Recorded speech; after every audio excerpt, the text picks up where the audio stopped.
Guys, welcome to the J. Scott Outdoors podcast. Today is going to be a fun show with Chris Rowe of Rowe Hunting Resources, and he's always a popular guest here on the podcast. Before we get to that, I want to thank the sponsors of this podcast, Kuyu Ultralight Hunting.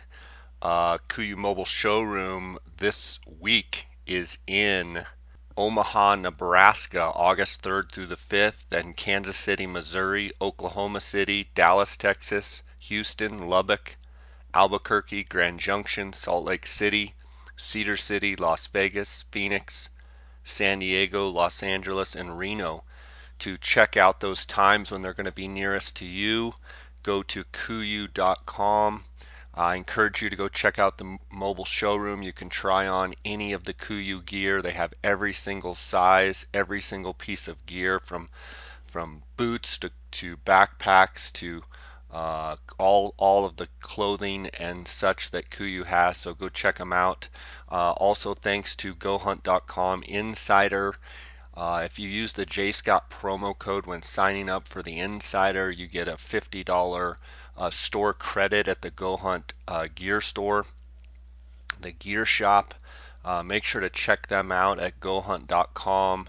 Uh, the best Western hunting resource out there as far as trying to figure out where to hunt, uh, the draw odds, statistics, and what have you. Phenomenal resource. I want to thank those guys. Also, phonescope.com, Cheston Davis. Use the JScott16 promo code, and you get a 10% discount there on all Phonescope products. Through phonescope.com, Cody Nelson, the Outdoorsman's in Arizona.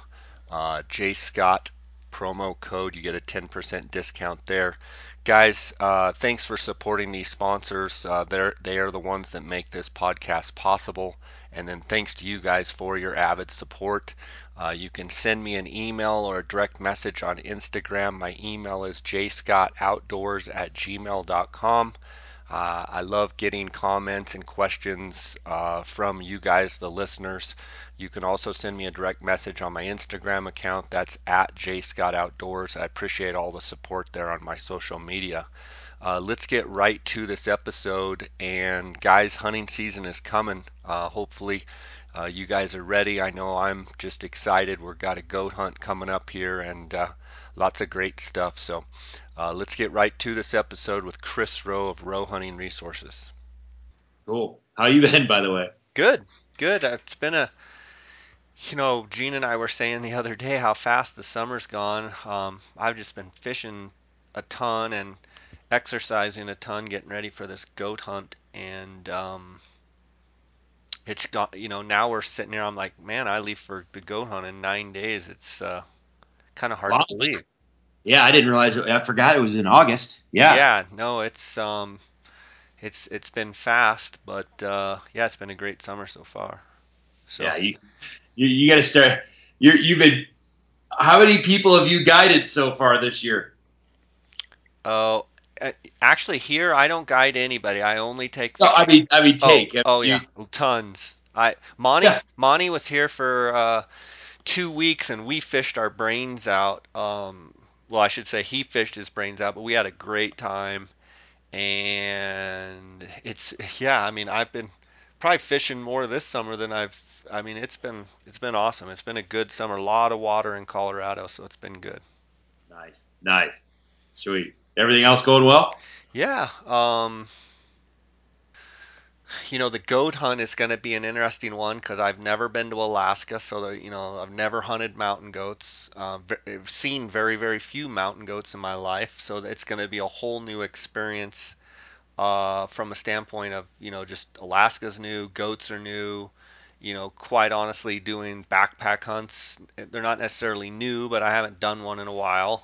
And then as far as getting my body prepped, I feel like I've done a pretty good job of getting ready. I feel ready to go. And on the turkey front, had good bookings for the Goulds. For the on the Coues deer, have got a pretty full slate of Coues deer hunters. I just booked a desert bighorn sheep hunter Interesting scenario for this year. My hunter is, because of an unfortunate accident when he was 18, he is paralyzed from the waist down. And the unit that he drew is actually, well, he put in for it for the reason of it's probably one of the only units where potentially, you can get around on the roads and have a chance to harvest a ram. And he has, I think it's a champ permit. I forget exactly what they call it, but where he can actually shoot from a vehicle. And Yeah. but it's going to be a challenge, because we're going to have to find a ram that's, willing to, kind of put up with us driving up and getting within, 300 or 400 yards of them. But I'm excited for the challenge. I think it'll be a cool opportunity. And you, it's real easy for us to take our health and our ability to use our legs and what have you for granted. And then, you hear, I haven't met this guy yet, but talking to him, you realize, he still hunts. He's hunted, Africa 5 times. He's hunted all over the world. He's got I believe he's got an elk hunt, a champ permit in New Mexico. And, he's still hard charging out there going for it. So it's pretty neat, pretty neat to see that. Yeah, nice. That's cool. So you Yeah. guys all set and ready to go? I mean, how long is your goat hunt? The goat hunt, we leave on the 11th. From here, I go to Denver. I'll meet Dar on the morning of the 12th in Seattle. From there, go on the same plane from Seattle to Anchorage, Anchorage to Kenai. Then we stay the night there. I believe that's the night of the 12th, and then we fly out on a bush plane, I believe on the 13th, and then we're scheduled to be picked up on the 20, or let's see, I think the morning of the 20th.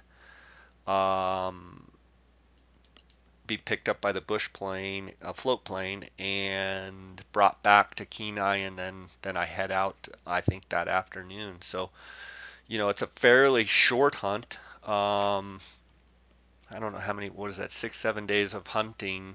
Dar's going to take his bow, going to try and do it with his bow, and I'm going to take the rifle, and so we'll be able to ham and egg it pretty good. Hopefully we can, get Dar in on whatever goat he wants and let him, try and get it done.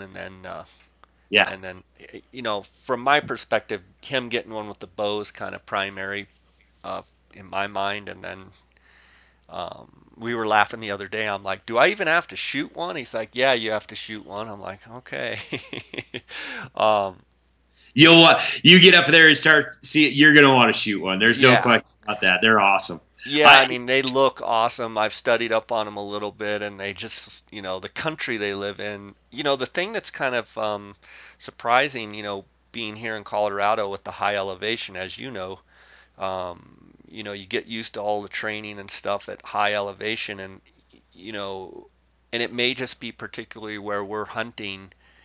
It's not super high elevation. I mean, it's a couple thousand feet, and it's even above timberline at a couple thousand feet, which is kind of Yeah. hard to believe. But it's from a lack of oxygen standpoint, it's going to be kind of nice to having trained up here since May 15th or 16th.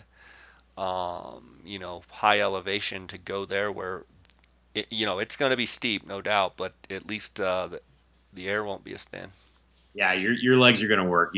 There's no doubt about that. But no, yeah, I'll tell you right now, I enjoyed my bighorn sheep hunt, and I probably would do one again. But it is not even remotely high on my priority list. But man, oh man, goats, that was fun. That was. Did you go archery? I did. I tried. Yeah, And did you go Colorado? Did you draw Colorado, or where did you go? Yeah, I drew Colorado, and I went to camp with both my bow and the rifle because the weather was just so stinking windy. I was like, well, I better have both, and it's a good thing I did. And I had a chance early. That's when I went with a buddy of mine, and hindsight 2020, huge.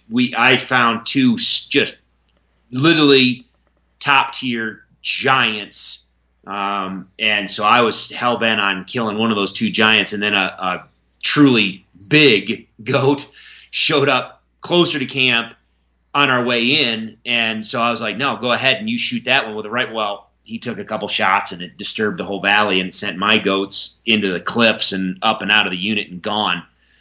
And so I was pretty devastated. But I hunted the rest of that. I think it was a 2 week or 2 week season or something like that. And then finally, towards the second to last day, I found a young billy, and I just shot him with a rifle. But hindsight 2020, and this is for you in Dar. Yeah, seriously, if it's a good goat, a big horse face, a mature goat or whatever, just don't get cocky with it. I mean, Yeah.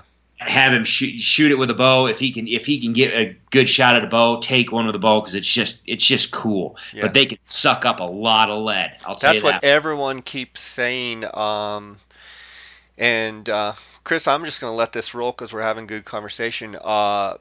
Everyone keeps saying that the goats, from a rifle standpoint, just pack a bullet like they've never seen any other animal. And I've talked to a few guys that say, when you shoot them with a bow, surprisingly they go down pretty fast, a bunch of them, but for whatever reason, they say when you shoot them with a rifle, they can just pack it. So they're like, keep shooting until they're absolutely down.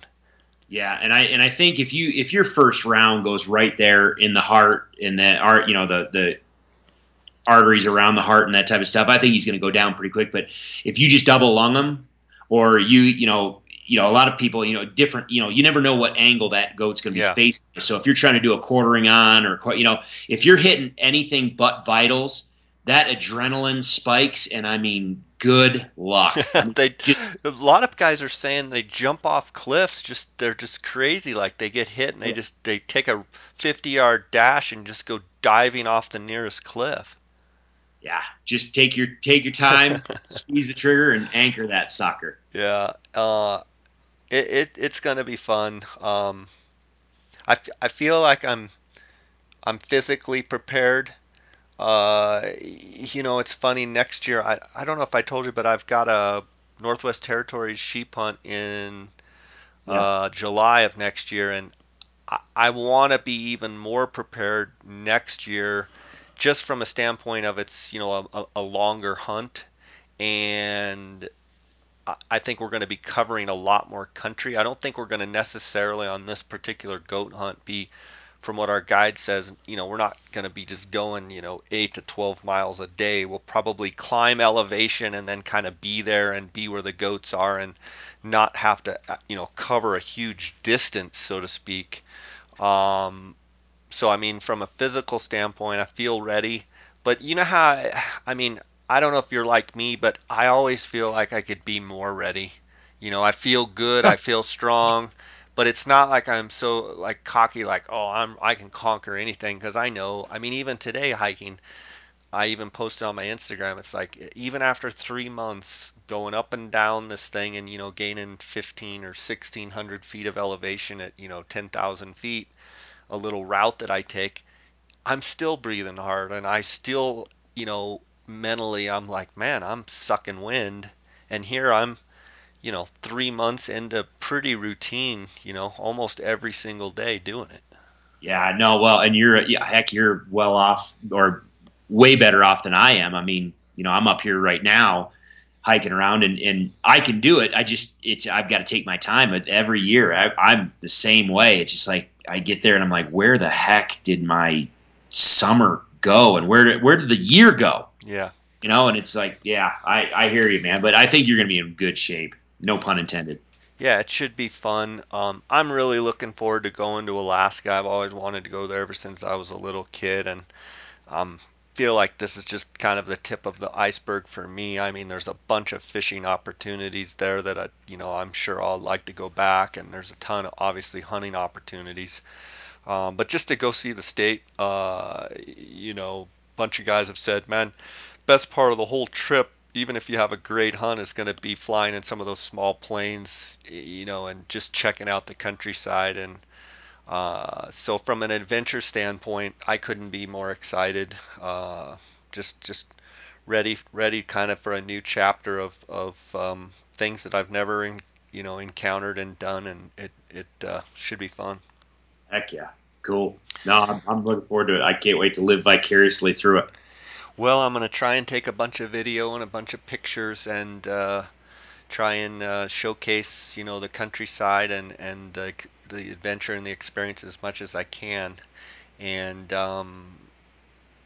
I want to say welcome to the listeners out there. Welcome to the J. Scott Outdoors podcast. I've got Chris Rowe of Roe Hunting Resources, and we've been just chatting about what's kind of been going on. Chris, I told you a little bit about what's going on in my world. I've been following you on Instagram and have been seeing your progress back in Kansas on your whitetail properties and getting everything ready for the upcoming fall. And then it looks as though you're in Colorado checking out some of your high country stuff. What's been going on with you since and by the way, I've been getting tons of requests. Where's Roe? What's going on with Chris? We need to get him on the podcast. What are you doing? I'm like, I know. I've been fishing so much. I was to say you're out there fishing. I know. I'm like, I know it's already August and I haven't had Roe on. By this time last year, we had already done 4 or 5 episodes. What's been going on with you? Man, you and I got back from Mexico, turkey, Gould's turkey hunting, and I mean, it just hit the ground running. Yeah, as soon as I got back, we had made a plan. For those that don't remember, I manage some property for a couple landowners and for whitetails, turkeys, and whatnot. And so we put a plan together to kind of start enhancing the properties to just provide a little bit better habitat quality across the board for our deer and our turkeys. Well, long story short, it's crazy to see it, but there's been some slow shifts across these past several years and some, flood events and some drought and everything else that have caused a major shift in not only deer activity, but quality and not necessarily the bucks per se. And I can dive into that if you want to, but, just you look at the does, we usually have just tons and tons and tons of does, just piles of does. It's not uncommon in the winter on one field to count 150 deer, and most of them does out on just one field. Then you can go to the next one, and there they are. Well, we had the flood last year that changed some things, but agriculture speaking has changed to where commodity prices, the grain prices are different. So farmers are planting a bunch of different crops than they normally do on their rotations. And then and I never realized this, but the farm bill and the federal crop insurance, and there's probably farmers listening to this right now that know the details of this more than I do, but when you want to get crop insurance, if you want to insure your growing crop, so if like hail comes through or a tornado or something like wipes it out, at least you don't lose the farm, literally. You can insure it. You can insure it. Well, how they do it, it's based on a per acre or a per block price. But the farm bill or the farm bill and the federal crop insurance incentivizes the landowner to plant these gargantuan monotypic blocks of one crop. Meaning, if I have a section of ground, 640 acres, a square mile, and it's chunked up into, say, a half a dozen different fields. And, a few years back, the farmers would plant, 2 of them in soybeans, 2 of them in corn, 2 of them in winter wheat, and they'd rotate that. And so if you had a population of deer in that area, and say that square mile was a significant portion of their home range, they didn't have to go very far and they could find quality food. Well, now, because of grain prices and because of the way the crop insurance is, now it's more advantageous for that landowner to plant everything in that square mile, one crop. Well, so it's an all-in deal. It's an all-in deal. They get a cheaper rate if I think they call it enterprise status or whatever. But if you, for instance, the landowners that I work with, they've got a lot of corn. Well, a lot of people that are deer hunters are like, oh, corn, awesome, great, good deal. Yeah, that's fine for the fall. But when you're looking at deer health and body condition and feed, and especially if you just even care about antler growth, Corn itself, when it's growing in the summer, is not really good food. And you plant corn late. And so when we looked at our crop rotation, and now you look across the landscape where we're at, it's just, I mean, literally, if I had I wish I had a drone. One of the landowners that I work with has a plane, and I'm going to really try to get up when I get back. I want to try to get with him and go up and take some pictures and show folks. Because I'm going to actually, just a little segue, I'm going to actually start a new series on our YouTube channel that is going to, and on the Roe Hunting Resources website, that's going to tackle some more whitetail management stuff, because this is just fascinating to me. It's just, I mean, miles upon miles upon miles of corn. Well, the problem with that is last year, a lot of those fields were wheat. Well, you harvest your wheat in end of June, beginning of July. And where we are, we don't have enough rain to just turn right around and plant something, right behind it. So most of what we have, you harvest that wheat in end of June and July, and then that field sits completely empty all summer, fall, winter, spring, and then you don't plant corn again until, some people are planting it in May if the weather's nice, but you're planting corn again in May or June. And then when the corn comes up again, it's not really high quality food. So there's a big void. There's just a gargantuan void. There's like no food for a year. And then when you go in and there's no food for a year, and then you plant crap food, all of a sudden we're seeing, does that normally are having twins, they're having singles if they have a fawn. I've got pictures. I can't even tell you how many game camera pictures I have of does that are just skin and bone. Just skin and bone, because the river corridors that we're in, we don't have large tracts of native, vegetation and large woodlots and that type. We've got long linear corridors that are on these river bottoms. Well, for years the deer have been concentrating in there to where they've kind of eaten themselves out of house and home in those corridors anyway, that they really do rely on the crops. So it's an interesting deal, and we can get into epigenetic effects and all sorts of other stuff. But bottom line, we just bought a piece of equipment. There's an outfit out of Missouri that makes an actual legitimate high-tech no-till drill. It's called the Genesis no-till drill. We got the Genesis 3. It literally is a tiny little jobby that can be pulled behind like a Polaris Ranger, a UTV type deal. We are going to start actually farming for deer. I'm getting the equipment. We're putting pieces of land off to, setting the pieces of ground to the side, and the enterprise status type deal is probably still going to be around for a while. It's advantageous for the farmer to do so. Grain prices are not such to where it increases their productivity to be more diverse. So it's just, I'm going to be farming in the summer to grow good quality summer food, warm season food for deer, just to make sure that we have good quality animals. And then it obviously is going to, translate into antler quality too. But so it's crazy to think in Kansas, in corn and soybean country, that you'd be talking about epigenetic, effects and poor body condition, and having to actually do food plots as a necessity to maintain a quality herd. But that's where we're at. So your does are looking thin. Are your bucks looking thin as well? And have you seen it affecting antler growth? Well, it depends on where we're at. The other thing too with a buck, they move. They have a much bigger home range, and so they don't have any reason to stick around in one area, so they'll pick up and move. And so we have seen large movement shifts in where our bucks have gone, and they're moving towards where they can find that quality feed. In other areas where they can't, there just isn't quality feed around, the antlers are a little bit off.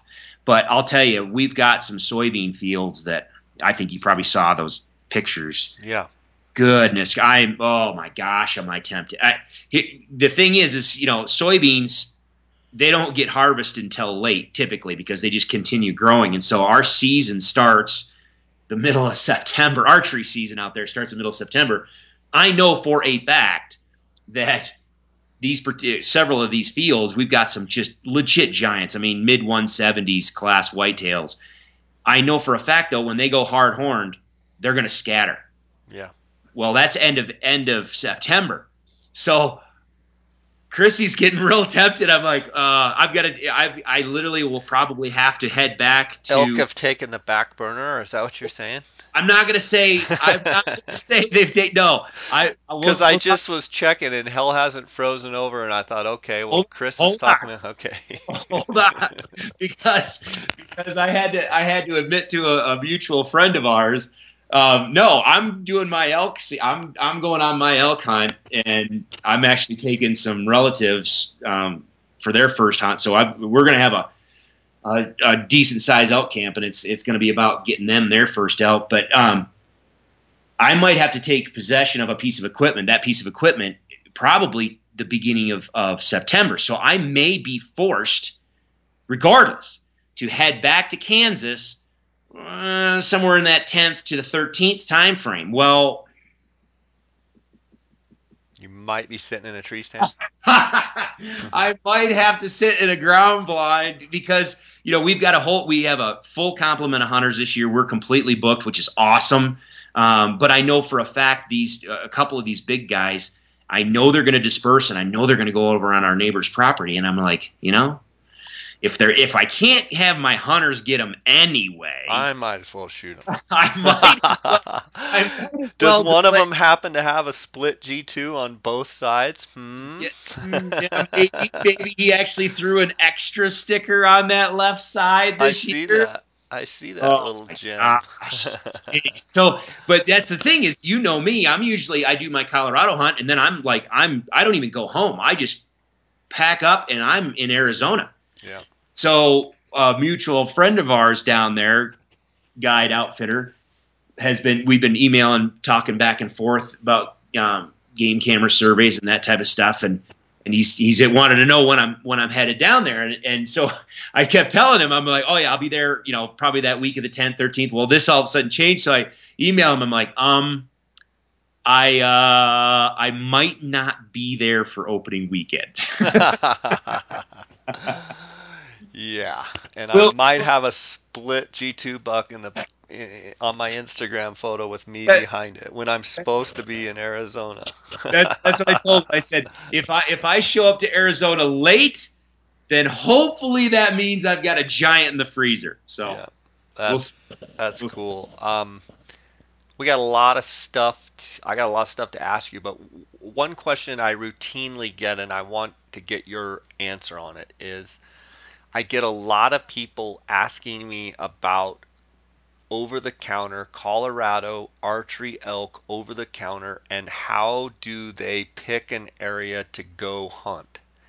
And number one question I get to as well. And yeah, it's one of those things, like, without drawing someone a map to where you go, how do you answer that? And my over-the-counter, I've done some Colorado over-the-counter hunts years ago, but my level of experience is not very good in that department, and it's something that everyone is after, both on an elk and on a mule deer, and then with Colorado doing a lot of the limited draw stuff, but it's a huge priority for people to do OTC. How do you respond to that question?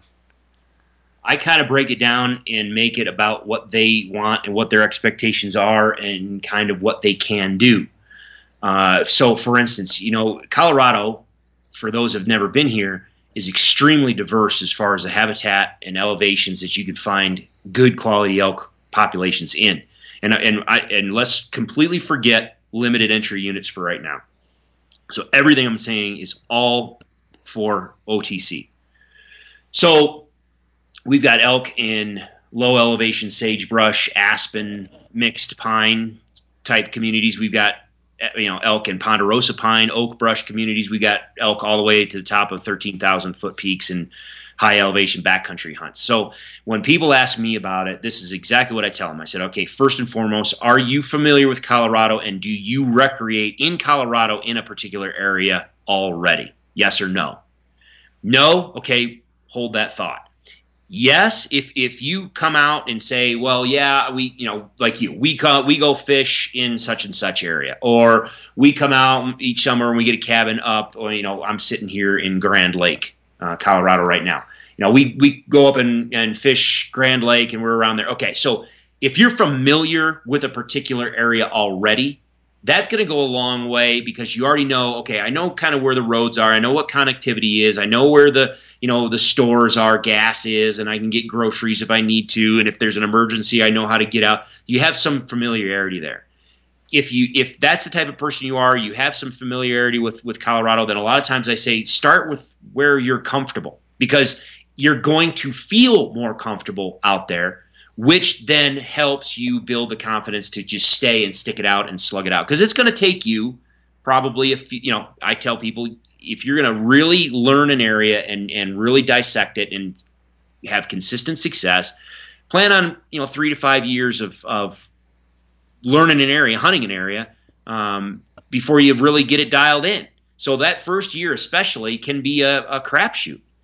So if you go into an area where you're already comfortable with and you have some familiarity with, then okay, it kind of helps build that. But if you've never been to Colorado, then what type of hunt do you want?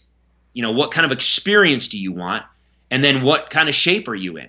There's a lot of people like, oh man, I love that backcountry. I love the alpine and I love that, but they just don't physically have the ability to get themselves up in there. Now you can hire an outfitter. You can even just hire an outfitter to give you a drop camp. But like and what you just talked about a little bit of, the oxygen above 10,000 feet, well, especially above 10,000 feet, it gets a little thin. So you've got to have some level of fitness that is going to allow you to function in a little higher elevations. But even for those people that are like, well, I don't know if I'm ready to tackle the backcountry, but I just like to elk hunt. Okay, fine. We've got low elevation stuff, like I said, the ponderosa pine oak brush country that you can be hunting in between, 7, 8, 9,000 feet. And you can find that all along the front range of Colorado, all along the southern tier of Colorado, and then kind of wrapping around kind of the southwest corner and maybe the the west central portion of the state. And in a couple of pockets on the interior portion of the state, you can find those low elevation, really good elk habitats. If you think, well, I've got some pretty decent shape, but I just don't have a lot of equipment and I don't have the ability to buy a lot of equipment, so I need to, car camp or truck camp, or at least be able to use a 4-wheeler or whatever. Okay, same thing. Some of those lower elevation units, lower elevation habitats, you can get into the aspens, you can get into the mixed, spruce fir type stuff. And there's plenty of places that have good vehicle access. At that point, what you really just need to do is get on the computer, start looking at elk units that you're interested in. You can find whether you use Go Hunt for all your information on the specifics, or if you get on the Colorado Department of Wildlife's website and just pick that apart. But then, and the other thing too is for public land here in Colorado, it's all chunked up mostly. We have state wildlife areas, but they're scattered. But typically, most of them are small. Most everybody hunts on national forests. So take a look at the national forests in these regions, and get your national forest map, and kind of get an idea of what and especially the travel management plan. Because you want to take a look at that and say, okay, what exactly is the vehicle access in here? Where can I go on a quad or a 4-wheeler? Where can't I go? Where is it only foot access or horseback access? And then start dialing in from there. So once you say, okay, well, I want to be able to car camp, or maybe I want to truck camp, and I really like the aspens, and I like that kind of mixed pine, so I'd like to find an area like that. Okay.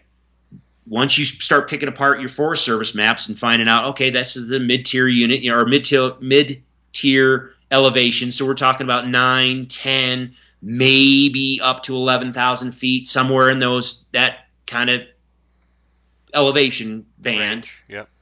Then you say, okay, now what? The biggest thing that I have always used, and this it's a company that I've gotten to know. I don't do anything. I don't owe them a dime. They don't owe me a dime. We have no formal relationship whatsoever. I just use their product. It's called Hunt Data, CD, well, huntdata.com, I think, is their website or something like that. But it's Hunt Data, and they make a CD or they make a little thumb drive. They have apps and all sorts of other stuff. But what they do essentially is they take all the Colorado wildlife information and they synthesize it. And they generate maps, and you can get a hard map if you want, but they make maps that are electronic as well, but it will pick apart, where are the traditional summer ranges? Where are the traditional winter ranges? Where are the traditional calving areas? Where are the migration corridors? Where's the, access? They put all that information from the biologists in on those maps. And most of that information is pretty darn good. It's a good starting point. Obviously, there's going to be little, some nuances on the ground. But if you're sitting there going, okay, where do I go? You found the forest that you want to hunt in, or the public land that you want to hunt in. You found the area that you want to be in. Okay, if you pull up their map, it will overlay all that information on Google Earth. So you can kind of see, okay, where's the summer range, where's the calving areas, where's the winter range, and then from there you can say, okay, if I'm archery hunting, well, archery season starts early, especially this year, so those elk are generally closer towards their summer range. If you're going to be rifle hunting, and later on in October and into November, okay, the weather's going to be colder, there's going to be nasty weather. Most of the time, those elk are probably, in general, going to be closer to maybe their winter range. Well, these maps will identify those traditional areas. So now you can sit there and go, okay, for archery, this is a general area to look at. Okay, now I can look at it on Google Earth. So I know where the area I'm hunting, I know the unit I'm hunting, I know the forest I'm hunting, and now I've got a starting point to start scouting. If you can scout, great. Go out there and kind of try to verify some sign and that type of stuff. But if you don't have a chance to scout, at the very least, with that information and then sitting and picking apart Google Earth maps and getting an idea of, okay, where are the dark pockets of timber, where are the open meadows, where are the little creek drainages, where's the likely water, that type of deal, it can really help kind of hone you in on where you should just even start. But once you get that, that's where it's just going to be boots on the ground. Chris, when did you start? When was your first over-the-counter hunt in the state of Colorado? 1995, I believe. And when you came out to do your first hunt, how big of a learning curve going through all those things you just talked about? Did you immediately find elk? Was it really tough the first year?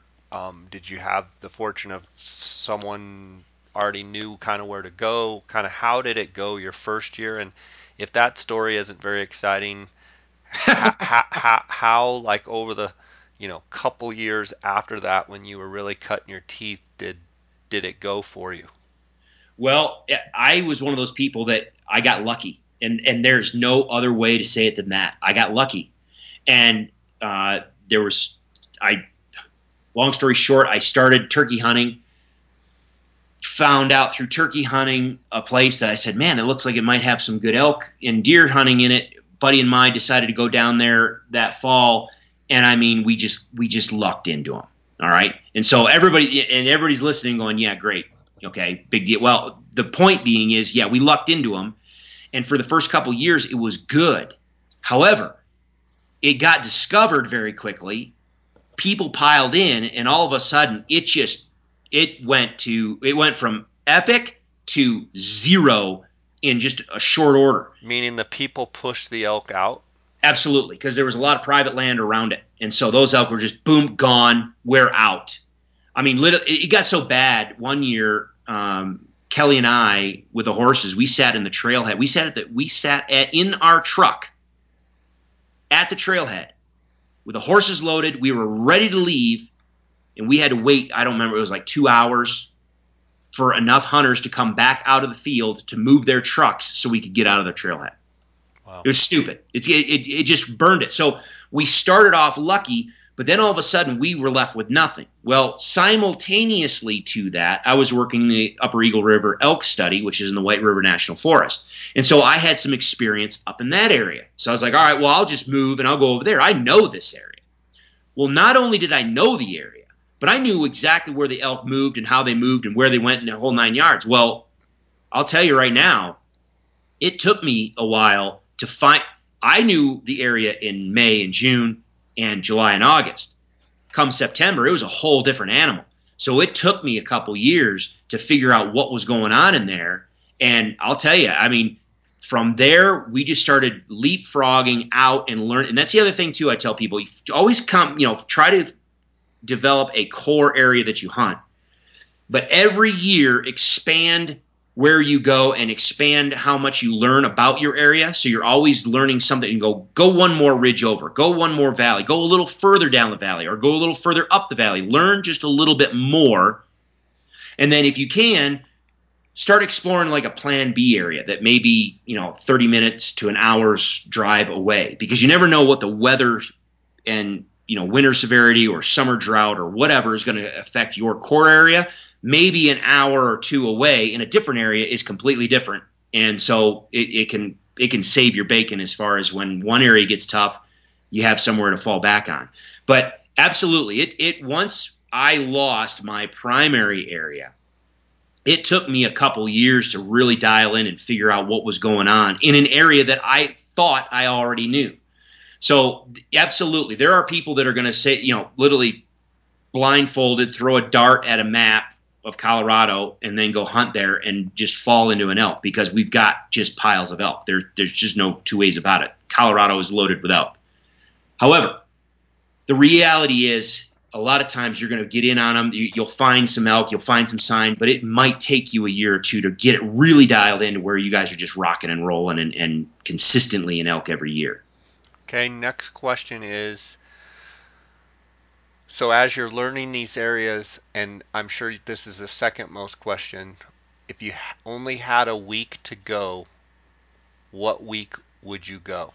And I know you're going to say, well, it depends on which one of those zones you go to, but in general, all of your experience of 25 years or whatever, what week would you go for best hunt?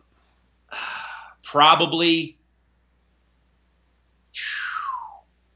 if you forced me with a gun in my head, I would probably have to say the week before muzzleloader season, essentially that second week, either depending on how the season falls, probably that second week of September.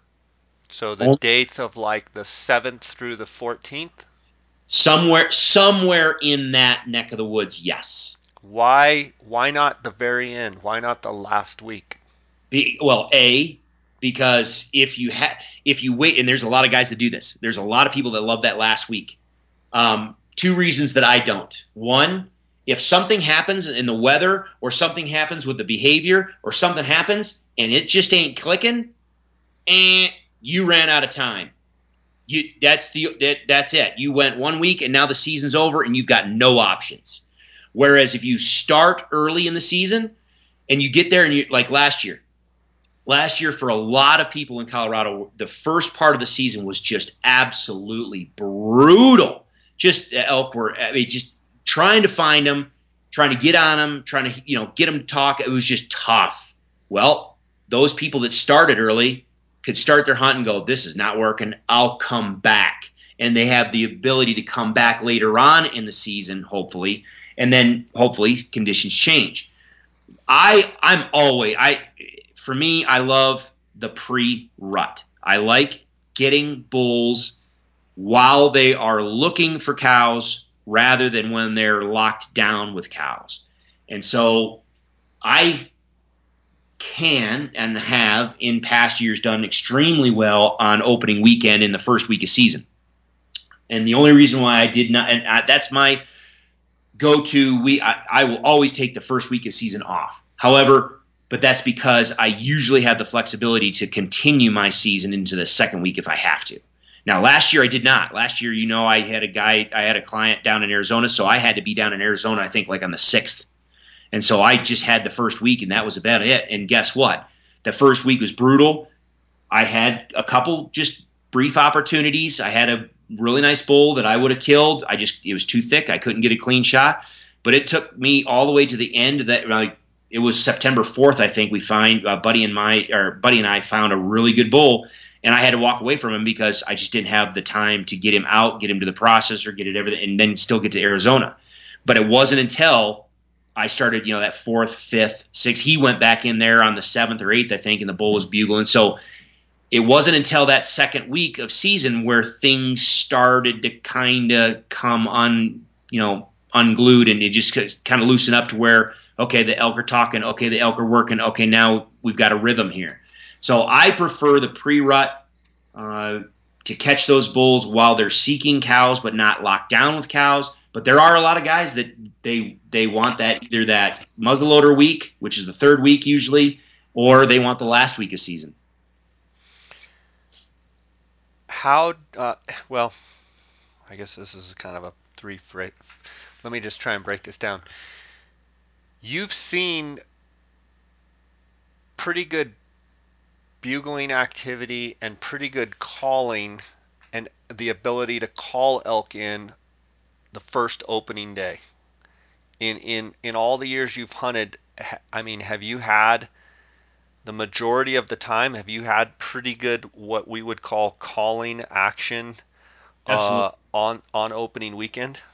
Absolutely. I'll bet you, if I had to kind of narrow it down, I'll bet you 4 out of 5 years, yes. Last year was the first year where it was tough. But again, I think it was day, I don't know, 3, 4, 5 maybe of the hunt, and I found a bull, and he was bugling. He had cows. Unbelievably, he had cows already, and was locked down in the middle of a big group of cows. And that's what. But I got in, called. He was responding to calls. He was working in, coming. He was coming. It was just brutally thick. And he stopped at about 30 yards. And he stopped in the doorway. He had a perfect vantage point. He just couldn't see me. I couldn't see him. He was surrounded by his cows. And all of a sudden, a couple of his cows came in and literally within 5 yards of me swung around downwind. And, well, there you go. It was over. So, and I killed my big bull, a couple years ago, opening day. The evening, he bugled like crazy. And he came up he worked calls, and I killed him at 14 steps. So how much of that year in and year out activity wise opening weekend is whatever basin, high country basin that you're going into? How much of that is, hey, the elk haven't been pressed out of here, they seem to be pretty uninterrupted, things are going well, and yeah, it's going to be rocking? Or on years like last year where it's like, where did they all go? They're gone, and it's not very good. I guess my question is, what is my question? My question is, like, good activity directly related to elk are untouched. Nobody's up in here really messing with them. They're just doing their thing. And then the flip side is, oh crap, there's camps all over and these things have gotten pressured and they're out of here. Yes, and that there you go. I agree with that. If most of my areas, when I've been successful, they have not been pressured and they've not been bumped, they've not been disturbed, at least for several weeks leading up to opening day. And so when I get there, they are doing their thing they're just rocking and rolling, doing their own thing. Now they may not be screaming, they may not be rocking, just going crazy, but they're talking. And again, that's, this, and most of your listeners do with the elk module. That's what I talk about. There's a lot of things. You don't have to just scream at a bull with a bugle or call a lot or whatever. If you go in with a targeted approach or just a purposeful calling and have a full toolbox on tactics and techniques and how to call, you can call whatever elk you encounter that weekend. You may not find a bull that is absolutely fired up, but if he talks just a little bit, you can work him. And you actually like that better than when there's bulls just screaming in all directions. From a putting meat in the freezer and getting your bull killed, you would actually rather have them A little bit of bugling first thing in the morning, a little bit of bugling at last light. You feel like with your targeted strategy, you can kill bulls. Yes, and the number one reason for that is, again, I'm hunting over the counter land, which means in public ground, which means there's going to be other hunters in that area. If that bull is just out there just blowing his lungs out, every other hunter in that basin or on that ridge heard it as well. Well, guess where they're going to be? In your back pocket. They're going to be all going after that one bull. Whereas if they're just subtle and just laid back and low key, A, there's a lot of guys that don't know how to handle that, and B, I joke about it all the time. The only time I want somebody to know there's an elk in a valley is when it's on the back of my horse heading out. I would rather get just a little squeal, be able to get him to pinpoint, or he might just talk a little bit early morning, late evening, but I can pinpoint him. I know where he is. I can move in, and I can work him subtle or just targeted, targeted strategy that I talk about with the app or on the website. I am very, very successful doing that, and I think a lot of people will be too. Yeah, because you cut down on a lot of the other competition from other hunters. As soon as those elk start rocking, two things are going on. One, if you're in an area that have other hunters, they're going to be chasing those animals as well. But also, typically, if those animals are rocking, then I find most of the time those animals are going to be tied in and around cows. Now you've got a heck of a lot more eyes, a heck of a lot more ears, and a heck of a lot more noses that you've got to deal with. Yeah. So I like that early part. Have you seen, well, when elk are undisturbed at, say, areas, high elevation basins where, let's just say, people haven't been traipsing in and out of, in that scenario where they're not getting messed with, when would be the 7 days that they're on a year in and year out basis that you would say, if you want, the most bugles and blowing and going, this is when it occurs? Oh, I'm going to say well, you can say that second week of season they're going to start getting ripping and roaring, but yeah, you start getting around the fall equinox, that's when things are going to start cranking. You get around the September 19th through the 22nd, somewhere in there. That's when if they're untouched and they're not undisturbed, they're usually going pretty good by then. But that doesn't mean that they're not talking before then. Right. So this year, September 2017, the moon is full on the 6th of September. And so I believe that archery season starts, the last Saturday in August. So that's the 26th of August, which is going to be pretty darn dark moon. And then the moon will be growing in that time frame when you really like. So it'll go from being pretty dark and be growing from a macro standpoint of stepping back and looking at it. I know we've had discussions about the moon before, but I kind of see that as each day that the moon gets a little brighter, it seems at night in their congregation areas and what have you, they seem to be getting a little bit more vocal, a little bit more chasey, a little bit more ruddy, and it might be a good scenario for that first weekend. Your thoughts? I agree with you. And then the other thing, too, I like about it, especially for guys that are hunting high country, elk behavior and the cycle is all the same, but especially for the high country because you can see them typically. The earlier we start in August, on these years where we start like the 25th, 26th, you will find some elk that are still on their summer mode. They still haven't left their summer concentration area. And so you can get up there and you can glass them and you can pattern them, and a lot of times you don't even have to worry about getting too creative in your calling because they bed in the same little patch of timber and they come out and feed at the same time each night, and they come out and they use the same little avalanche chute to access the alpine. And they use the water holes.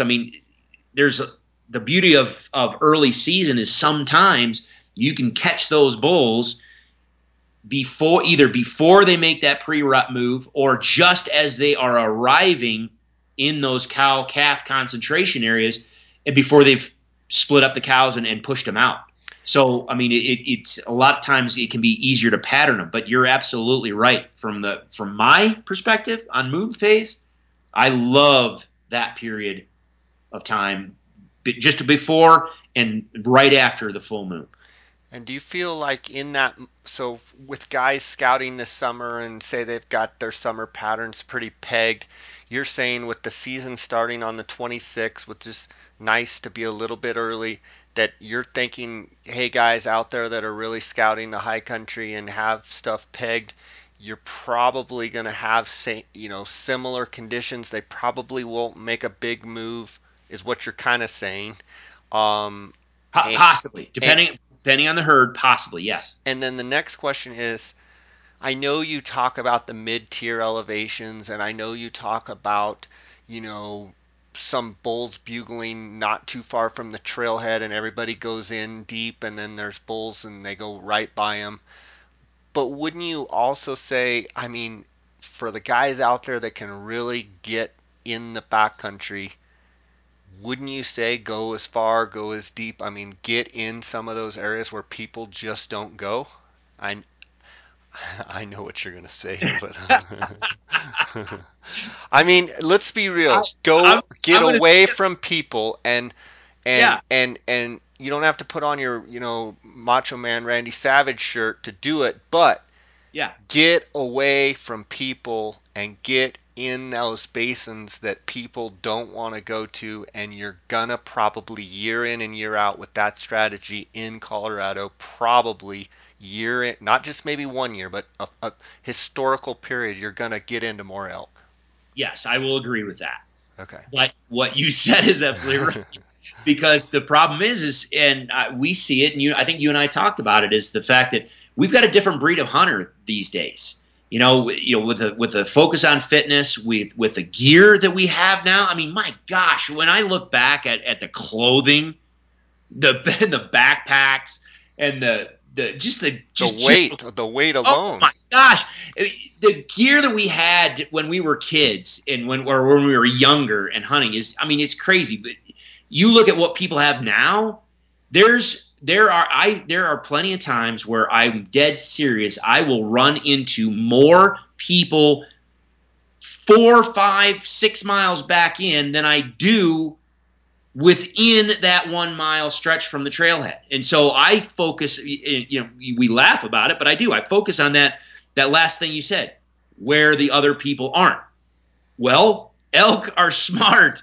If there's a whole pile of people packing in to the backcountry, now keep in mind, yes, we've got some great alpine basins and some great backcountry areas for elk, but those are also some really good areas for mule deer hunters too. And mule deer hunting is, the cult following that mule deer hunting has.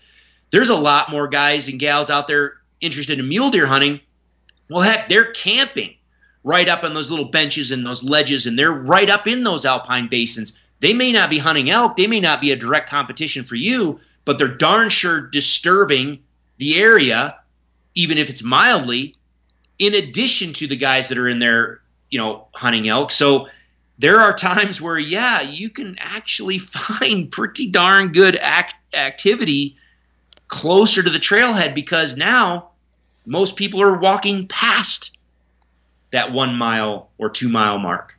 So go where the people aren't. That's what I focus on. Good stuff. I know that you've been active in the elk module, loading a new series of videos. Curious if you could tell the listeners what you've got up your sleeve and how things are going and what you're working on. Yeah, sure. The big push this year, and I kind of, it was a little bit more overwhelming than I think either Kelly or I thought, especially me. Kelly, she's the webmaster, and she's the magic behind how everything looks and how everything functions.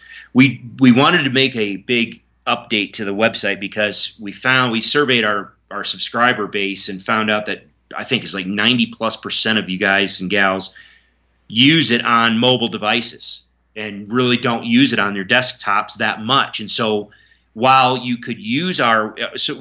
website was usable in a mobile platform, it was not optimized for a mobile platform.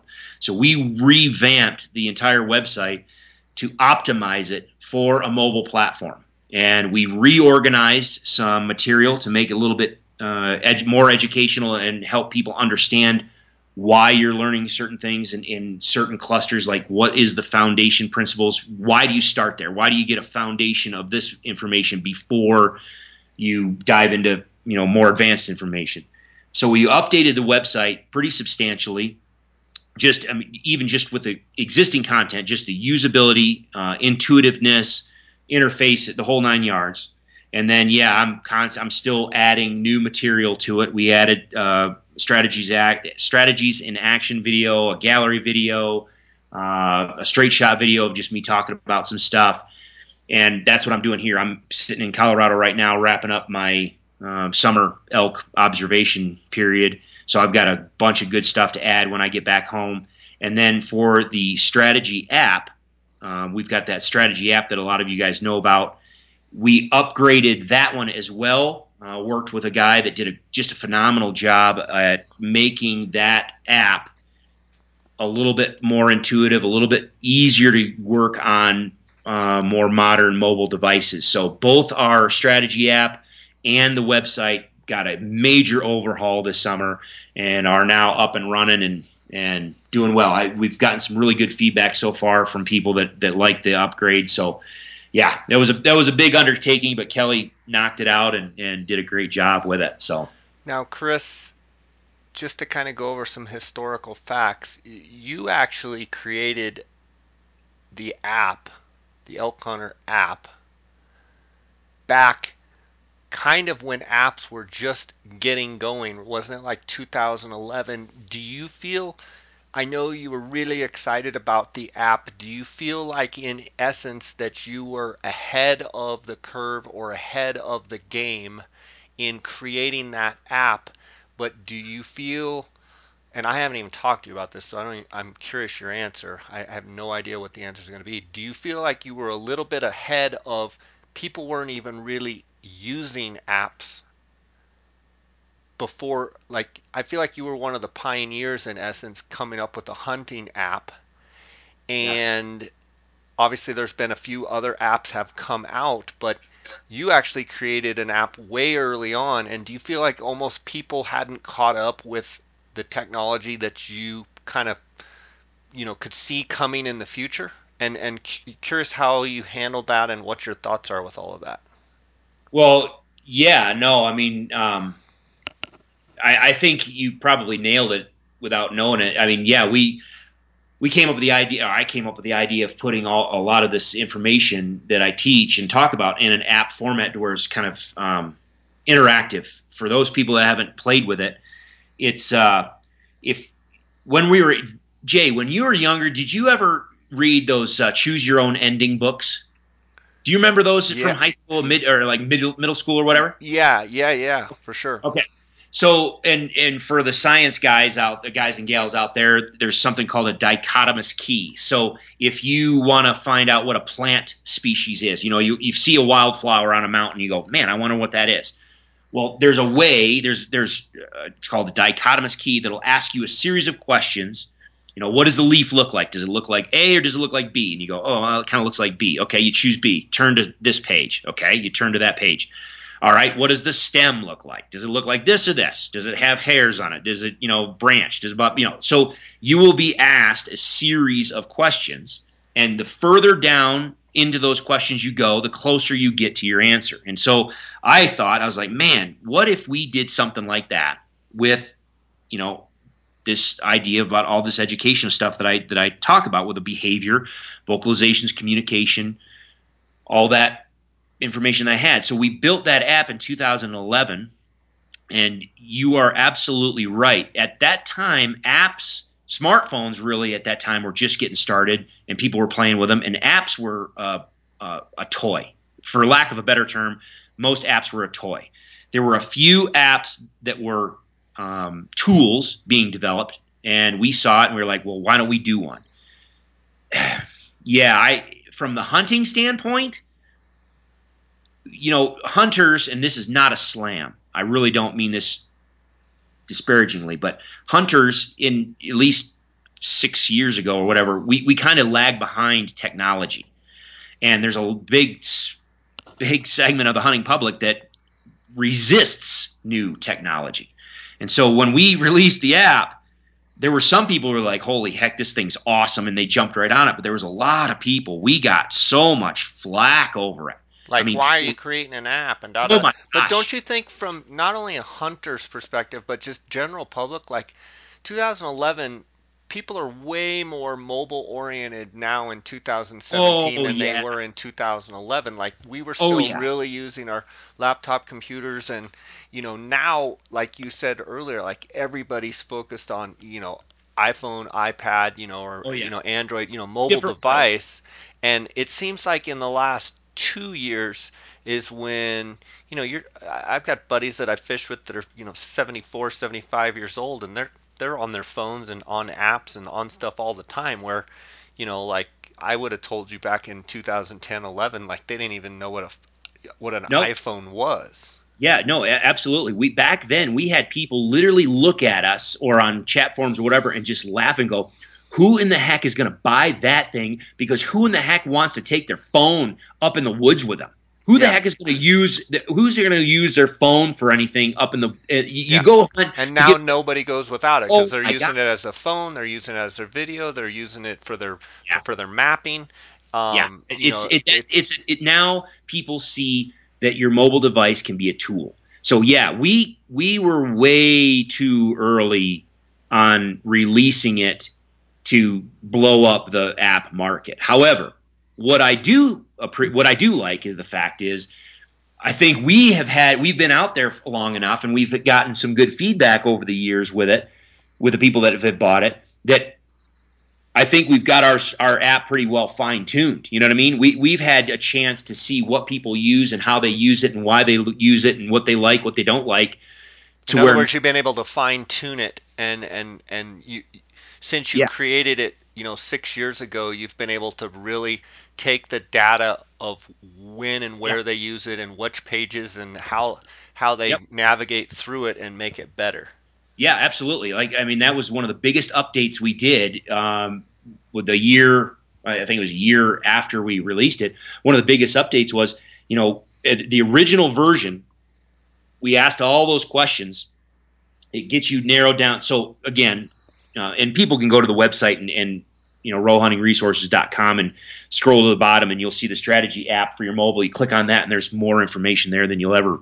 I mean, it'll answer everything every question you have. But so it asks you all these questions. Are you hunting early season, mid season, late season? It's a bow hunters app. It's designed for bow hunters. So it'll ask you, are you hunting early season, mid season, late season? Are the bulls? Do you know where the elk are? Yes or no? Are they talking? Yes or no? What kind of vocalizations are they making? Is it this, this, or this?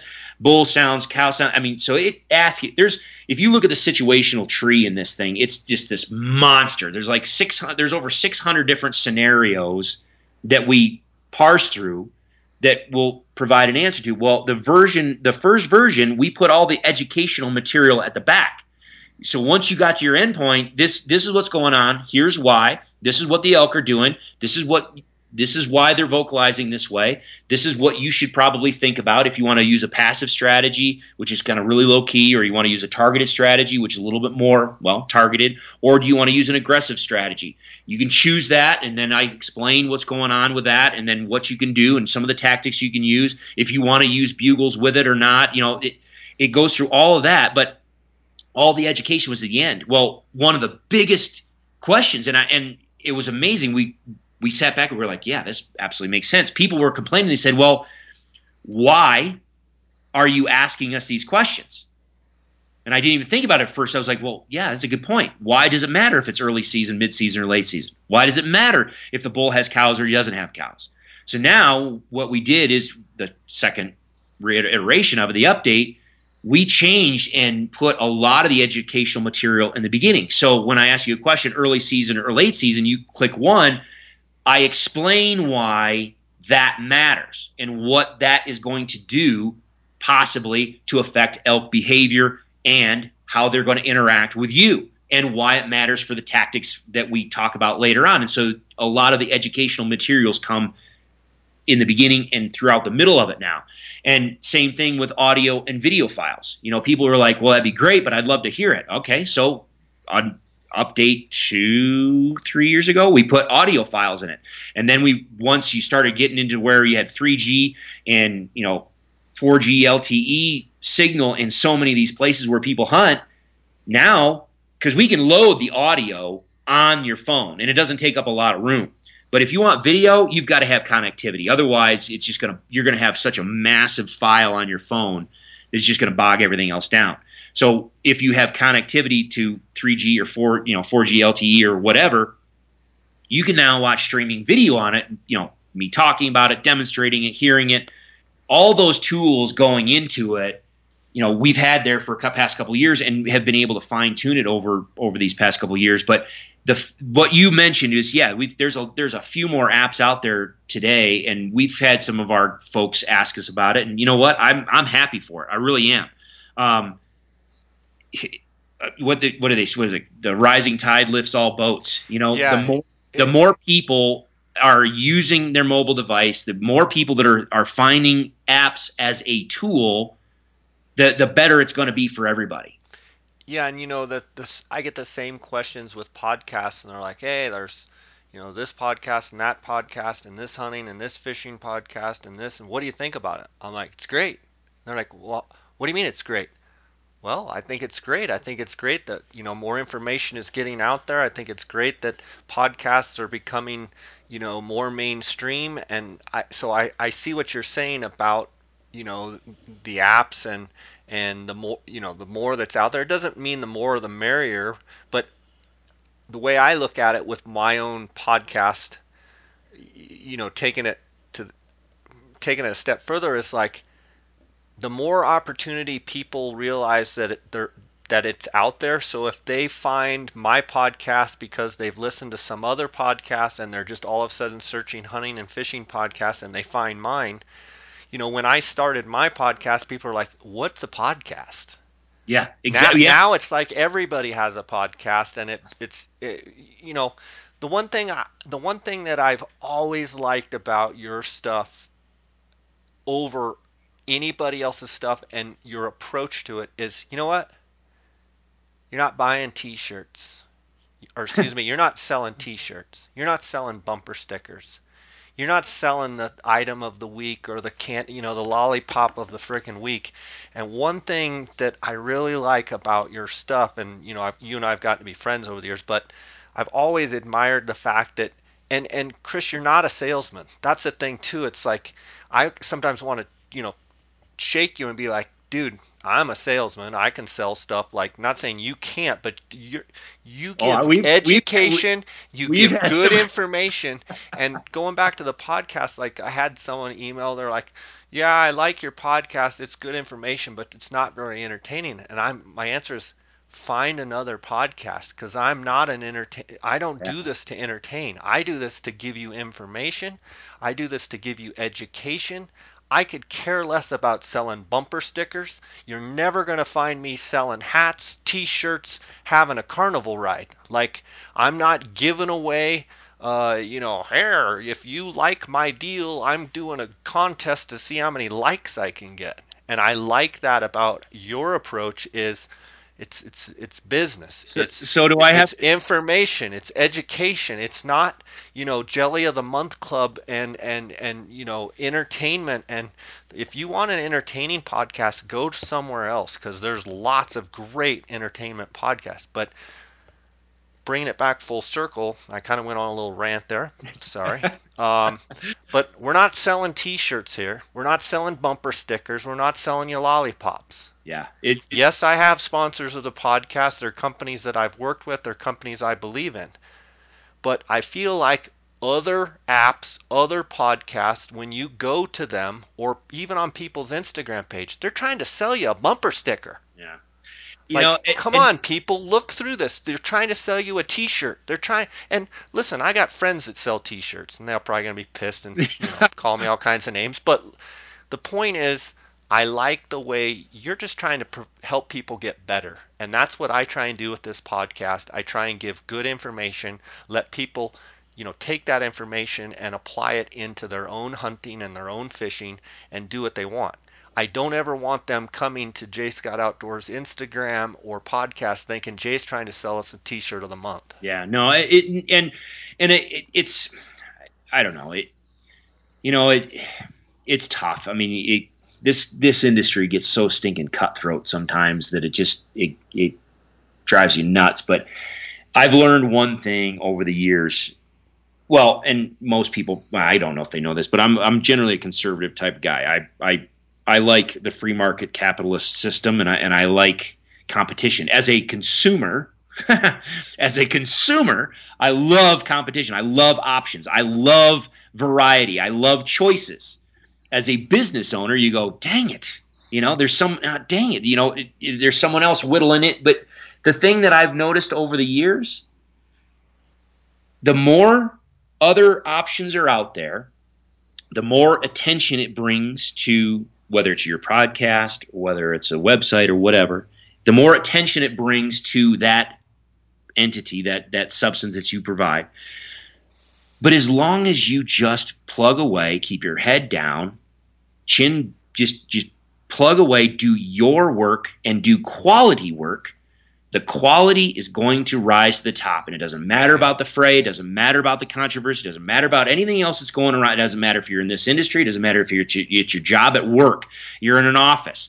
There's going to be some people in there that are brown nosers. There's going to be some people in there that you just don't like deal with. But if you just plug away and you do good quality work, you will get noticed, and it will be a success.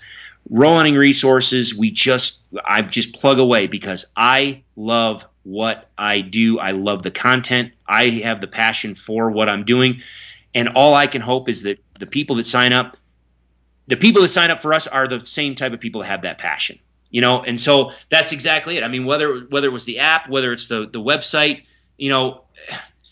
I don't know. It's just, I think if you have a passion for it and you just plug away and let people see who you are for what you are, and let the chips fall where they may, Yeah, and I think that's, I've admired what you've done for years, because you've just put out great content, great information, and you're not pushy. You're not trying to sell. Yeah, sure, you sell an app. Yes, sure, you sell a subscription service to your elk module, to Roe Hunting Resources, to your platform.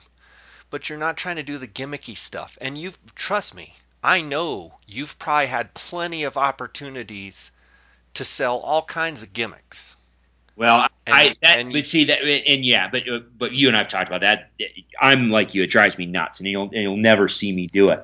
The thing that I think is funny and this is why I do appreciate the folks that think like me. I appreciate their company. Like, for instance, this is no joke. I just got done. We had some of the a couple of the RHR subscribers, husband and wife, the wife got a hold of me this winter and said, "Hey, my husband is turning 60. He really loves your stuff. Is there any way we can meet? Just like a birthday gift to my husband. You just meet, just so he could just sit and talk with you, pick your brain." I'm like, "All right, sure. Where do you live?" "Alberta." I'm like, I really don't have any trips planned to Alberta. But I told her, I said, "Well, are you willing to travel?" She's like, "Maybe." I said, "Well, here's the deal. I'm going to Colorado end of July, beginning of August to do my elk stuff." I said, "You're more than welcome to tag along with me if you want." Well, boom, they're on a flight. And literally this past weekend, I had Don and Janice Graham follow me around, and they did great. It was awesome. But what was cool about it is to listen to, he's just a subscriber, and he geeks out on this stuff just as much as I do. And he's just as critical with his analysis and listening to things as I am.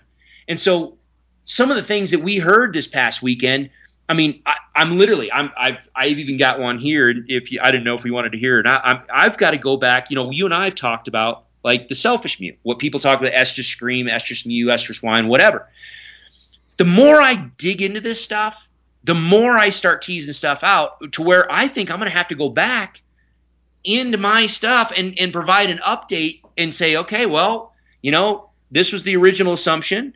And then we kind of disproved that, and then we kind of came up with this assumption. Uh, Dude, we might be in a situation where I've got to say, okay, well, my You were wrong. I might have been a little wrong. This may be something even completely different. But But is it really wrong, or is it just kind of it's an awareness that there you go. you've finally There you go. come far enough, and you've been open-minded enough to realize that you weren't wrong Yeah. necessarily, but that your opinion now has changed as to the sound or the behavior that is what's the word I'm looking for, accompanies that Yeah. sound. And but the thing is that that's what I like. You have the ability to look at it and go, you know what? I used to think this and I was dead set on it. Now I've come to the conclusion that I might have been mistaken, and that actually here's my, conclusion now. Well, And that's and, not to say that it might not transition and change over time as well. I like the fact that you're willing to morph your ideas because of not popularity, but because of, you know, hypothesis and conclusion and teasing it out, like you said.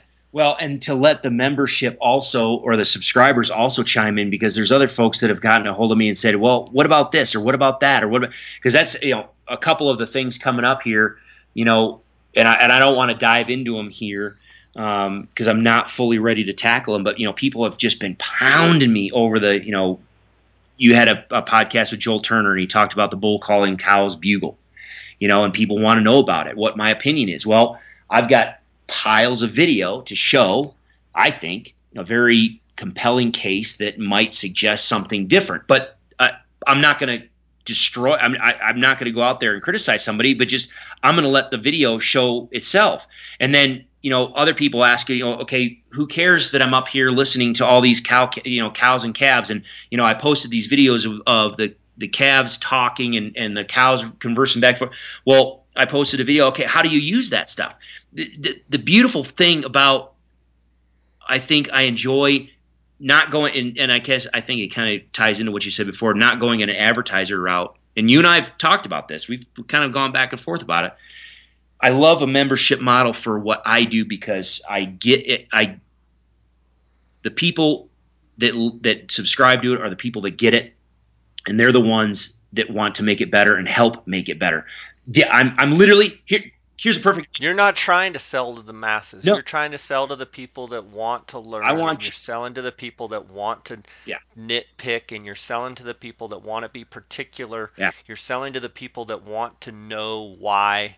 You're selling to the people that want to do it, be an efficient caller, not just sound good, but why are they making those sounds? Exactly. And that's, honestly, you could have probably sold more memberships and subscriptions going another route, but you've also been around a long time, and you've sustained, and your membership is always growing, and you could have grown faster by doing other things and doing, playing Mr. Popularity contest, playing to the masses. I'm just talking in general terms, but that's commendable. But it speaks for kind of the type of guy you are. And I mean, you truly do geek out on this stuff, and you truly take it to a level of nerdiness. And I mean that in all due respect, and a great like pat on the back. Like, I'm glad, there's someone out there that takes it that far, because there is a whole segment of people that could care less. They don't care. No, and it's true. And they may be great hunters and great callers, and they don't care. Okay. But then there's this whole other group that really want to learn and really want to know what they're saying, why they're saying it, and how to elicit certain reactions by making certain sounds, and your doorway principle, and some of the things are truly groundbreaking and revolutionary, and yeah, it's just fun stuff. I've really enjoyed having you on the podcasts, over the last couple years, and it was fun down in Gould's turkey hunt. I mean, there's things, I mean, you and I would get, I wish we would have mic'd up for some of it, because we would get in arguments about this, that, and the other, and your opinion and my opinion, and we'd be arguing, and then Mario would look over, and he speaks about half English, and he'd be like, "You two are crazy. What are you arguing about now?" Mar- Mario speaks a heck of a lot more English than he wants to let on. Oh yeah, and he's just smiling at both of you and I arguing about this, that, or which roost tree are they going to be in and why, and it's an hour long conversation of why I think it's going to be this tree and you think it's going to be that tree, and which way are they going to fly down, and those are the kinds of things that we argue about. Like, Of no, they're going to fly this way and they're going to do this, and then Chris is like, no, they're going to fly this way and do this, and most of the time you were right. course, of course. What a turd. uh, hey, I do have to say I have no affiliation, but I did. I think last year the Bo Brooks single lady, that single reed diaphragm. I think I told you that I really liked that mouth call, and I have to say I still like it. And there's another call that I've discovered about a month ago, and I'll start playing with it more. I've just been so busy with fishing, and probably once I get back from Alaska. But Jason Phelps, who has made some diaphragms in the past, and I've used a bunch of them, but I've never been able to say that I take them and they're in the starting lineup. I've been so high on the Carlton HS, which I think HS even changed. I don't even think they're making the Infinity Latex single reed that I got like 100 of them, and I still have a bunch. But Jason Phelps created this amp orange. I'm looking at the package right now. Light cow / calf immature bull, and it's an orange call, single latex.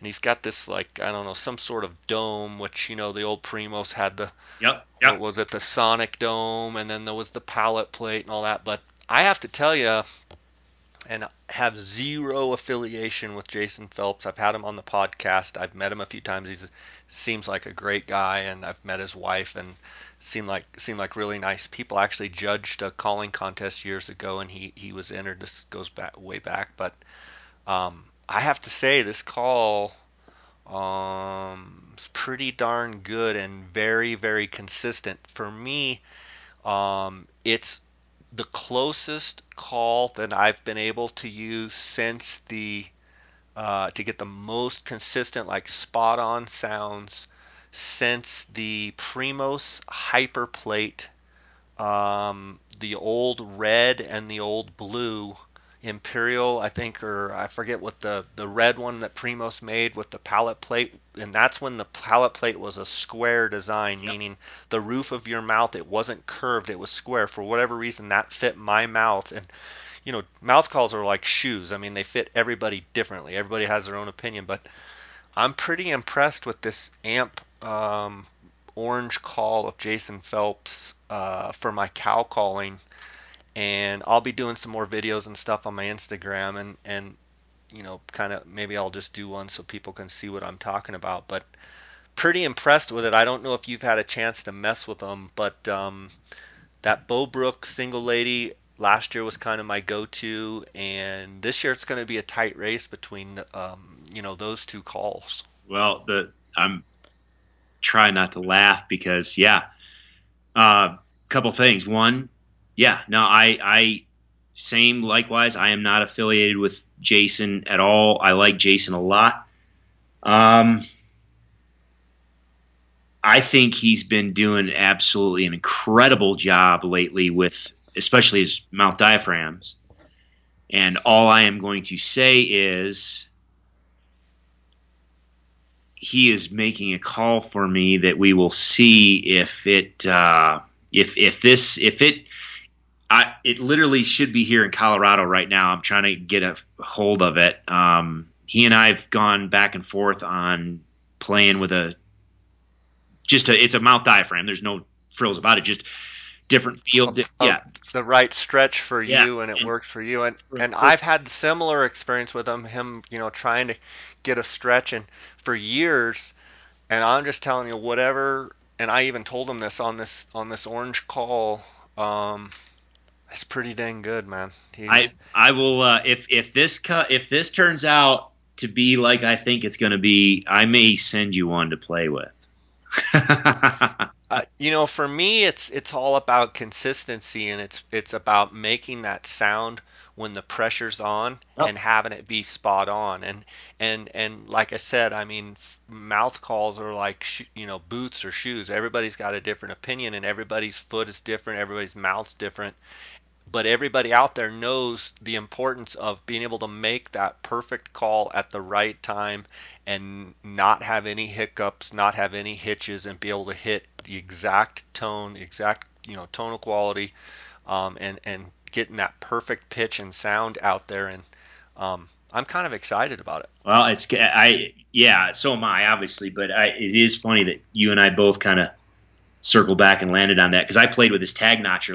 His tag notcher mouth diaphragm was my go-to last year, and it wasn't because I told him I was going to use it or what. I had, I think, 3 or 4 different. I mean, from Primos to, well, it doesn't matter. I had all sorts of different mouth diaphragms in my little pouch, and that one came out a lot. And I mean, I leaned on it heavy, and I loved it. And so, yeah, he's been doing a really good job, and so I think people ought to take a look at it. Again, I'm not getting a dime for it. I think Yeah. he makes a great product. So Yeah, and it's funny, and I mean, I know everybody that makes their own diaphragms, from large manufacturers to mom and pops, like the challenge is reproducing it. And I've got 2 calls here, then they both sound great.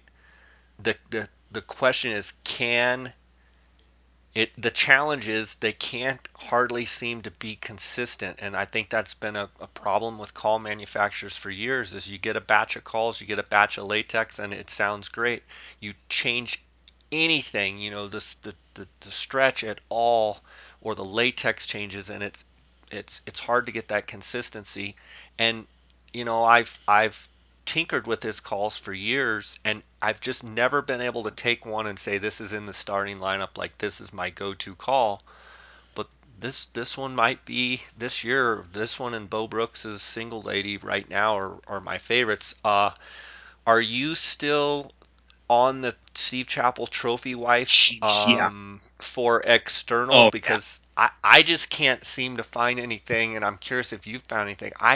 It's still my go-to. It's still at the top. I mean, I've got several of them. They all have just a little bit different sound, but Yep. they're right at the top of the heap. That Trophy Wife external read call is my go-to Yeah. external. See, and I've got both. I like the matriarch, but you're absolutely right. There's nothing. Now, but when you came down in Unit 9 2 years ago with me, you liked the Trophy Wife. You're back to the I matriarch use now, them. or you have a particular matriarch you I like? use them both. If I need to, I probably will say this. I use the matriarch, which has a wooden barrel. I use that one if I want to do my average, just normal calling. But when I need to step it up a little bit, I'll grab that Trophy Wife, because it's got that. I don't know if it's acrylic or just a polycarbonate, but anyway, it's a hard plastic, and it's just got that little bit of a different tonal quality to it. But I'm like you. So far, in my opinion, but let me take a step back. There are different styles of open read calls. There's ones that have a wide read, and then there's some that have a skinny read. Some people prefer a skinny read. Some people prefer a wide read. I prefer a wide read, and in my opinion, no one makes a call that even comes close to touching what Steve did with Rocky on those. I mean, they're awesome. So I need to actually pick up a couple more, just to have, just like what you said, just to have a couple different ones, just to have a little bit of different variety. My Trophy Wife, though, I'm hard on my equipment, and so that thing's been abused. So yeah, I need to get a couple more. But yeah, for me, open read, single read open read is still Steve's calls, the Trophy Wife and the matriarch. I still lean heavy on the old Primos Hyperlip double with the tone converter for my assembly muse and those soft, subtle sounds for a mature cow. Nothing even comes close to being able to do assembly mu with any other call other than that Primos Hyperlip double. I still have that double that you gave me, and I remember you when I was blowing it in camp, and you were jumping up and down, going, "Yeah, yeah, yeah, that's it. No, no, no, no, not like that. Yeah, yeah," and you were, I would blow it, and it's funny because with that particular call, I couldn't hear with my own ear the difference. I'm usually pretty good. I have a pretty good ear, um, but I did some recording of it and I could hear it. I could hear it once I recorded it and listened to it back. Um, just I don't know if it's the vibration, the depth of the tonal quality, um, and then you even cut some even custom kind of holes in that tone Yeah. converter that you know it sounds pretty dang good when you do it for Yeah, sure. no, those are my calls, man. I mean, those are the ones I go to, and people have asked me about my bugle. That was a homemade jobby, and actually some people were asking me about it lately. I just used there was a particular kid's baseball bat, plastic baseball bat that I used because the baseball bat it had a perfect diameter and it was really thick wall, real hard plastic, so it came out awesome. Well, apparently, figures they don't make that thing anymore. So I'm like, well, crap. So now I'm like, oh, geez, now I really don't want to lose my bugle. But it was just a homemade jobby, you know. But I really like that Primos mouthpiece, the blue reed system, because I still use a mouth diaphragm, but you can use it through that. But dude, I mean, if you get a set of calls that you like and that sound good and you have confidence in, man, it goes a long way in helping you have the confidence to effectively call. And again, if you know what you're saying and why you're saying it, man, you pull out the right call at the right time, you know, whether it's a double read or single read or whether it's mouth diaphragm, golly, it's just deadly. It's just deadly. Yeah, and it's exciting to I know we did some series last year, but it's exciting to get feedback from people that's, and I know you get it a lot. It's I love it when they say, "Hey, you and Chris were talking about XYZ and this, that, and the other, and I tried it or I did it or and it really worked." And it's great to see success that, things that have worked for us, and things that haven't that we can pass on. And everybody's got different opinions and different styles, but it's fun to see when something that clicks for us, clicks for somebody else, and then they're able to pass that on to someone else. Because we're all a brotherhood, and it's just nice to see that for sure. Yeah. And did you get? I'm trying to look here. Someone sent me a message, and maybe they did it with you too. They had a question for you and I about what we did with our camera when it was raining. I didn't get it. Okay, well we can answer it in another place, but I would just say in that scenario, I'll just take Dar's camera on that day that it's raining. That's how I handle that. part of your camera. Yeah. No, that for me, that is one thing that sucks. And there's been times where the camera goes back in I've got a little bag and I put it in my backpack, and especially in a certain pocket that I can keep it waterproof where it doesn't get banged up. But no, I mean, I mean, this whole podcast has been random, but it was one of those things where it came up and I was going to get a hold of you anyway, but he literally referenced the podcast and said he listened to the podcast and loved the podcast, but he had a question. Dang it, I'm trying to find it now. Oh, if you're listening, I'm sorry. But yeah, for the cameras, if it's raining, it goes in my backpack. I don't want to ruin a camera. But I'll tell you, Yeah, I mean, it's better to really. I was Go going to ahead. say it's actually have it. I would much rather have a little bit of a sprinkle and have it be damp than dust. Yeah. What I do when I know it's going to be raining is I will take a plastic bag, and I will try and like almost like hover it over just so that nothing gets wet. Um, Preferably if you have a black bag over a white trash bag, that works better. I know that's real elementary and just like barbaric, but I always have a trash bag in my backpack or my fanny pack or even in my my cargo pocket in case a rain comes, because you can always just put it right over the top of everything. Now, if you're trying to film and record, I go and you do get a little crinkle on your audio and stuff, but you can actually just cover over the top of the camera. A lot of the showers we get in Arizona, may be hard at times, but they don't last very long. And so that's how I handle that. Nice. What? Oh, goodness gracious, dude. I just got an email. I mean, no lie. We're sitting here talking about this. I'm going to forward you a picture. You should see this bull. This guy just sent me an email regarding the strategy app.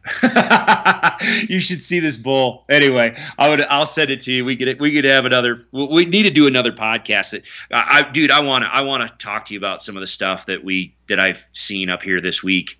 I mean, it's been another great week up here in Rocky Mountain National Park. But it's where I always come for my summer. One of the places I come for my summer monitoring, and there's been some changes in the park, and there's been some changes in elk distribution. But I've kind of got some areas nailed down. And last night and these past couple of days, I've just got some killer vocalizations. I got another cow bugling right. I'm just basically looking right in the camera and just cranking it. It's awesome. That's awesome. I can't wait to hear it and see it on the elk module. I've got kind of an exciting thing going on this fall. I am actually taking the season off from guiding in Arizona for elk, and I am going to Jackson Hole, Wyoming, and I am going to witness and observe elk rutting in Teton National Park and Yellowstone National Park, and it's something I've wanted to do for a long, long time, and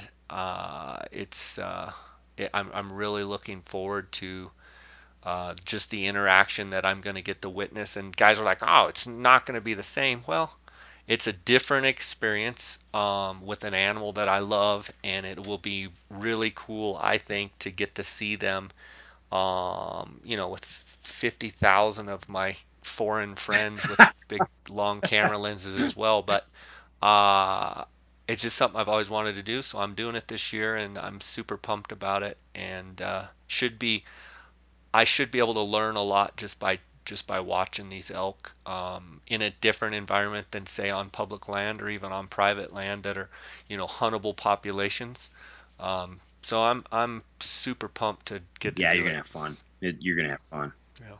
I'm gonna be there from beginning to end basically, and I'm gonna get to kind of monitor the whole rut, and it'll be really interesting to see how they interact in the park, because I haven't been able to witness. When are you heading there, you said?